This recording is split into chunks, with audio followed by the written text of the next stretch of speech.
रहल छी हम सुन एकटा मस्ती वाला गीत में निक लागत तो कमेंट कर देवे, शेयर कर देवे, लाइक कर देवे। आ ई देवरानी छन कंचन कुमारी नाम छे इनका। हम जेठानी छे पवित्री देवी। अब केहन लागत कुमारी नाम से भी सब चल रहल छे, ओकर देवी नाम से चल रहल छे। अब अहाँ सबके केहन लागत अहीं सबके सपोर्ट से हम सुन आगाड़ी बढ़बे। अहाँ सब सपोर्ट करब खाली।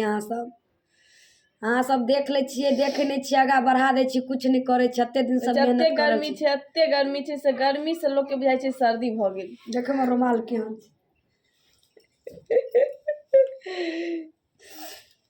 कहियो गोरे गोरे बाइया में सोबई हरियर चूड़िया।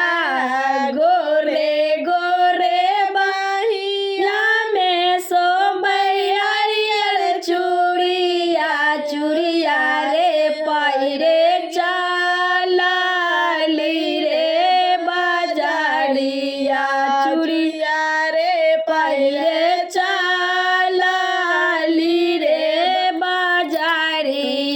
बाजरिया छाड़ा मार ले रे नजरिया।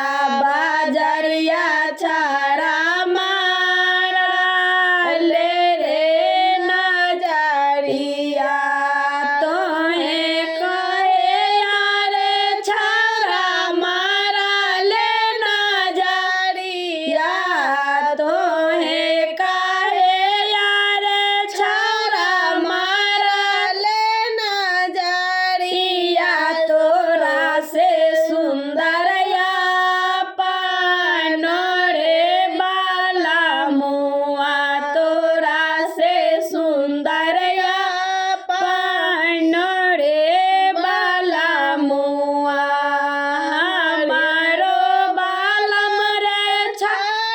मोबाइल के